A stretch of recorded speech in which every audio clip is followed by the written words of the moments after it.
akka isaan irraa godaan muumura san itti beeksisnillee itti godhama kana keessatti tuluqtaanii jira Oromiyaa tana guutuu keessa dheessaa jiran jechuudha. Isin maal gootan? Wobo ummata keessan deebisa. Humna addaa Oromiyaa ummata keessan bakka agartee kottee warri kottee duudaa irraa buqqaafame. Qubsiisa biyya abbaa keenyaati obboleessa nu duraanuu nyaachifnee obaafnee qubsiifnee horiitti horree qabeenyatti horree biizinasa goonee fi jiraachifnee waliin jiraachuu dadhabnee jechuudha. Isaan kana jiraachifnee kunuunsifnee oromoessinee kabajinee yinoomse nu waliin jiraachuu dadhabnee jechuudha. Adeeroo baay'oo siin ta'in kun dhimma Oromoo fi Oromiyaati. Kan Oromoo hin taane kan Oromoo jibbu kan agartee yeroo ammaan tanaa kanatti dhaaba kamuu jala xirkatee Oromoo dhumu kanatti gammadu diina ummata Oromooti jechuudha. You are enemy of our people. Our enemy jechuudha. Ati enemy keenya jechuudha. Nuti dhimma keenya haasaa jiru ummata keenya waliin. Sigala mana sinne. Yoo siin taane get the hell out of here. As keessa ba'i. As keessa ba'i. Namsi affeereen jiru sigala yoo namsi. Duuba ga bakka isaan irraa akkas ta'an Oromiyaa tana guutuu keessa yeroo ammaa kana dhabamuu filatanii jiran jechuudha. Oromooti yabar wanni taat mataan sadaan murame sun Oromoon guban sun qeerroo jiraa isaa gogaarra baasanii nyaatan sun Oromooti yenu tokkoomsee beeka. Oromooti lafan banne dhiiginni isaanii kan mataa isaan murame nuu kennan sun kan Oromummaa isaatiif biyya abbaa isa osoo daangaa tokkoon cabsinii ibiddaan gubamee selfii itti kaame sun Oromooti yenu tokkoomsee beeka. Dhugaa Rabbii nu boose. I'm so happy right now. Akkuma dheengadde gadde. Akkuma dheengadde gocha wallagga keessan raawwatame. Gadde akkanatti mootummaa dabalatee woboo dabalatee tokko ta'uun isaanii tokko ta'anii afaan tokkoon diina irratti xiyyeeffatanii destroy godhanii tarkaanfii barbaachisu kamuu fudhatanii gumaa keenya nuu kaffalanii bakka isaan toohanne jedhan aanaa lama aanaa sadi guutumaan guutuu bifa jedhamuun dhabamsiisanii ardhaan tana mataan ol qabachiisuun isaanii waan I don't even know jechuudha akka itti explain godhu jechuudha Oromooti.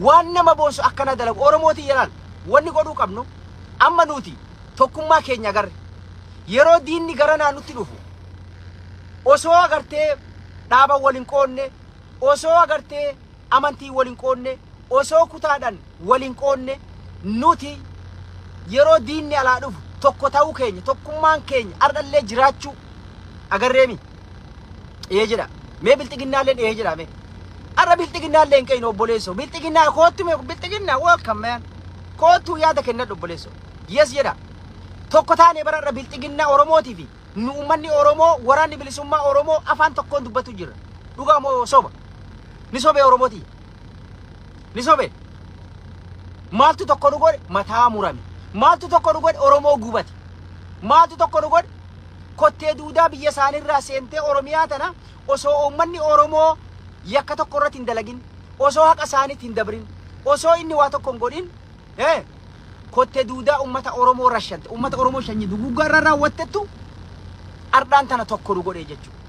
Okay kanarraa maal baran nuti tokkummaa keenya kanarraa bilxiginnaa waliin waltaanee afaan tokko dubbachuu Oromoon agartee kaayoo angorratti wal yinamsee angorra wal dhabe malee akka jibbansa waliin qabne waliif diinan taane irra barattanii kanaami nuti akka walii diinan taane waraanni bilisummaa Oromoo foon kiyya jedhee sirnatti wal lolchiisaa jira malee sirna kanatu agartee wal lolchiisaa jira malee humni addaa Oromiyaa aantummaa isaan saba isaaniitiif kennan Oromootii haqa waliin dhossinu argitaniimi social media kanarra waan deemu qabatamaan lafarra dachi dhaqanii wareegama qaqqaalee akka isaan kennaa jiran woboo waliin jechuudha argitanii jirtaniimi have you seen share god Oromootii akkana laala share qofaan nu gargaara share qofaan nu gargaara laala isin galam argitanii jirtaniimi akka nama tokkotti nuti maal irraa baranne diinummaa walii akka hin qabne sirnaa fi agartee sirnaa fi ideology sirnaatu walitti nu jira malee diinni waloo ala yoo nu dhufe tokko taane akka qolan Oromiyaa fi ummata Oromootiif hundinuu gama hunda ka jiran nafsee qaqqaalii akka kennu diaspora dabalatee jechuudha social media kanarratti hanguma feenee wal hafinnu gandaan wal haqoonnu maarreedha wal haa qoodnu garuu afaan tokkoon diinni waloodha diinni agartee kottee duudaa yookiin ammoo diinni biraa yoo ummata Oromoo kanatti aggammate nuti akka tokko taanu akka walirratti dhumnu irraa barannee jechuudha. Ana akka dhuunfaa kiyya kan irraa baradhe jechuudha. Okay, maal godhuu qabna manuti? Woboon yeroo akkasitti kottee duudaa dhukkeetti kaasee gumaa ummata Oromoo kan achi gubatee kan mataan irraa murame yeroo kaffalu wareegama qaqqaalii fudhatee akkasitti agartee dhimmamee saba kiyyaaf jedhee haga sirraa turu dhiifama gaafate saba koo dhiifama Oromoo koo dhiifama ani wanni isin difeendi godhuu dadhabeef daangaa san dhaabbadhee wanni an agartee isin tiksuu dadhabeef dadhabbinna osoo hin taane bar Wobo jedha bar dadhabbinna osoo hin taane aniin seedhaaphi na godhanii siyaasaadha dubbiini wanni diinni achiin seenu fulaa agartee bilxiginnaaleen itti bantee fi Woboon dirmachuu yeroo dhufutti achitti agartee Woboo kana agartee diinni nu dhabamsiisuu mala seedhaaphidha dubbiin tuni kan jedhu isinirraa turre saba koo dhiifama jedhe dhiifama san hanga ummata Oromoo irraa ture kaffalee agarsiise jechuudha. Kaffalee agarsiise jechuudha. Kottee duudaa tarkaanfii ummata Oromoo irraa fudhatte akka dhiiratti tarkaanfii irraa fudhate tarkaanfii ilaalessaadhaan gumaa 1000 baasee 100 baasee jira jechuudha.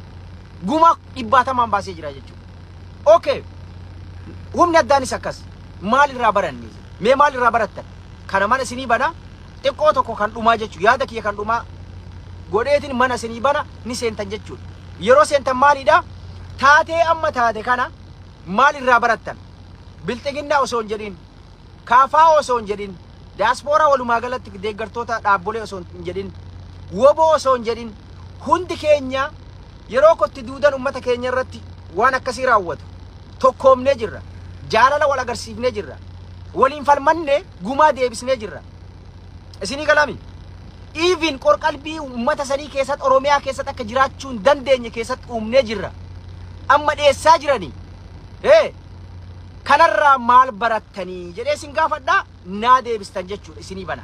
Daqiiqaa 2 jechuudha. Okay, ana akka yaada jaalalloo sumanitti nin gabaabsa jechuudha. Akka yaada kiyyatti uummanni Oromoo kan dhiibbaa irra godhuu qabu akka hawaasatti. Hawaasni Oromoo kan dhiibbaa irratti godhuu qabu Woboo waraana bilisummaa Oromoo mootummaa amma jiru kana hayyoota Oromoo you know nuti maal godhuu qabna akka isaan tokko ta'an gama araara akka dhufan nuti kana caalaa akka Woboo fi humni addaa Oromiyaa akka dhuunfaa kiyyatti akka wal fixuun barbaadu maaliif antummaa isaan saba kanaa qaban lameenu argabboleesso jaalala isaan agartee kaayotti gargar baase malee jarri kun agartee sirna sanii falmachaa jiran malee ergama sirnaa fudhatanii humni addaa naannoo Oromiyaa dirqiidhaan osoo hin jaalatin Woboodha wal lolaa jiran malee fedhii akka hin qabne mootummaan kunis mootummaa sirrii akka hin taane ideolojiin isaa ideolojii warra kottee duudaa akka ta'e humni addaa naannoo Oromiyaa istuudentiin Oromoo ummanni Oromoo bal'aan argee hubatee jira jechuudha. Mootummaallee maaliin ammaan tanaa ka duriitii miti ofirra fincaanaa jira jechuudha. Yeroo istuudentiin agartee barattoonni haala sanii yuunivarsiitii garaagaraa manneen barnoota elementarii irraa kaasee hanga haayiskuulii irraa hanga kalleeja yuunivarsiitii magaalalee garaagaraa dhaabbolee garaagaraa isinii galee Finfinnee dabalatee yeroo ummanni Oromoo akkasitti haala kanaan aantummaa sabaa wal ta'anii afaan tokkoon osoo agartee deeggaruun dhaabboleen tokkolleen gargar hin baasin ideolojiin isaan gargara qaban gargar hin baasin tokko godhee ummanni Oromoo akkasitti dhangala'ee keessaa fi alaa hiriira ba'ee kun sooshaal miidiyaa irra sagalee ta'uun Woboon achi dirmatee agartee ummata kana baraaruun mootummaa kanaaf dhaamsi cimaa dabarse mootummaan sodaa hamaa keessa jira jechuudha ummata Oromoo fi mootummaan maalidha duraan ummata Oromoo cabsee jira beeka jechuudha ummanni Oromoo kana kutaan gargar qoodee jira amantiidhaan gaaga tokko gargar qoodee jira dhaabbolee garaagaraatiin kaan mindaambitee kaan hidhee kaan sodaachise cabsee jira jedhee amanee jechuudha amma yeroo ammaa kanatti ummanni Oromoo akkanatti haala kana afaan tokkoon kan mootummaa keessa jiruuf hawaasni illeen aktiivistoon hundinuu afaan tokko ta'uun mootummaan kun hedduu rifaatuu ajaa'ibaa keessa seenee jechuudha. Okay, amma nuti maal godhuu qabna carraa kana fayyadamne an akka jaalalloo usumaanitti yaanni an qabu carraa kana fayyadamne maal godhuu qabna dhiibbaa maal godhuu qabna tokkoffaa sagalee ta'uun addaan muramuu hin qabu kana laalgaa itti ciisa obboleesso Facebook irraa ta'ee TikTok ta'ee karaa kamiinuu Twitter ta'ee nuti uummata kana sagalee ta'uu adda dhaabuu hin qabnu itti fufu hamilee ta'uu waraana bilisummaa Oromoo hamilee ta'uu humna addaa agartee naannoo Oromiyaa galatoonfachuu ummanni keenya bakka irraa buqqa'eet akka deebi'u kan gargaarsa barbaadu gargaarsa godhu wa alaykum salaam wa rahmatullahi welcome kan gargaarsa barbaadu gargaarsa godhuu fi nuti sagalee ta'uun arda wacine bora kan qabbanoof nuti akka waan itti beekamnuun abbaan fedhe yoo du'e Oromoo waan barbaadde yoo taate torbaan lamaaf ni yina jechu torbaan lamaaf ni yina achi booda gallee rafnaa jechu aadaa akkanaa kana ofirraa halakkifnu aadaan kun nurraa haa dhaabbatu hanga Oromiyaan bilisoomtee falli tokko dhufutti uummata kanaa sagalee ta'uu uummata kanaa dubbachuu waan barbaachisu kamuu godhu namuu agartee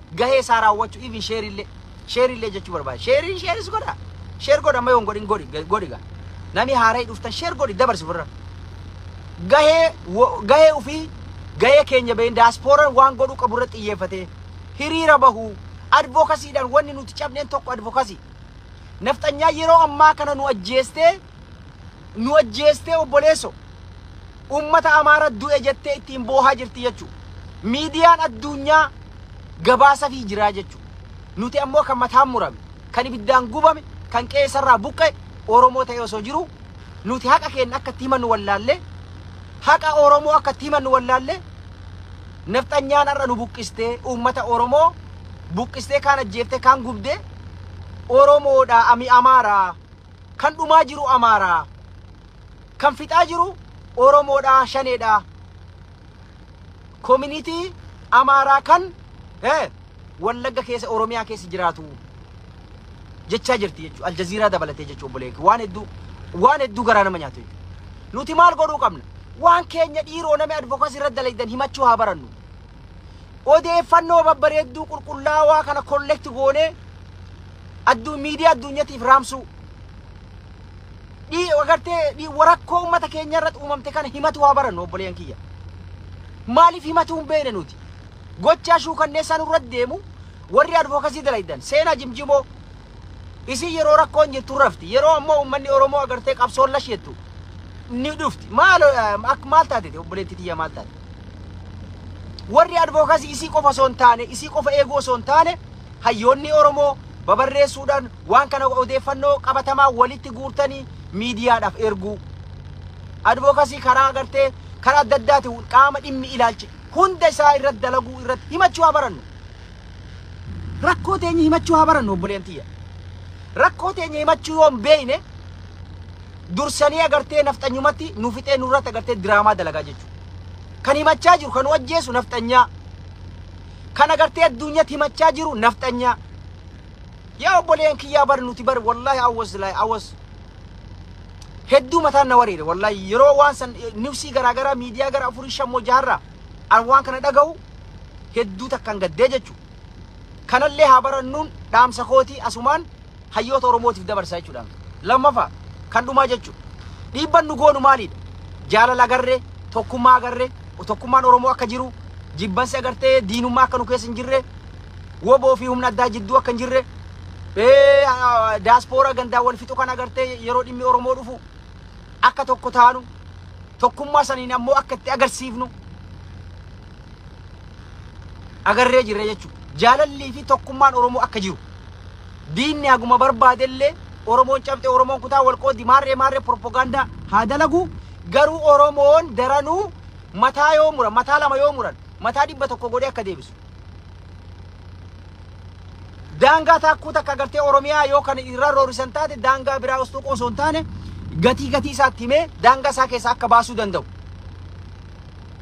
tokkummaan akka jiru hubanni nuti waan goonu mootummaa amma jiru booda akka Tigraayitti Oromiyaa tana destroy gootanii sababa woboo walitti agartee lola qabdanii wal loltaniif Oromiyaa tana diigdanii diinaf karrabantanii saamichaa fi ajjeechaaf gudeeddii hama ummata kana keessatti ummata kana irra raawwachuun dura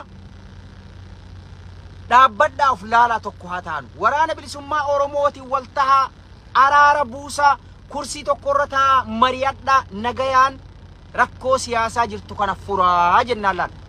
Nuti kanarra dhiibbaa goona jechuudha. Booda agartee eega wanni taate boohanii araaraa fi jinnii fi akka Tigraay kanatti amma Tigraay destroy taatee jirti. Servisiin basic servisiin tokkolleen hin jiru. Manni yaalaa hin jiru, manni barumsaa hin jiru, business hin jiru, maaliin hin jiru, elektirikiin hin jiru, bishaan hin jiru. There is nothing. Ummanni nafseen namaa kuma kitilaan dhabamte jechuudha. Millions jechuudha.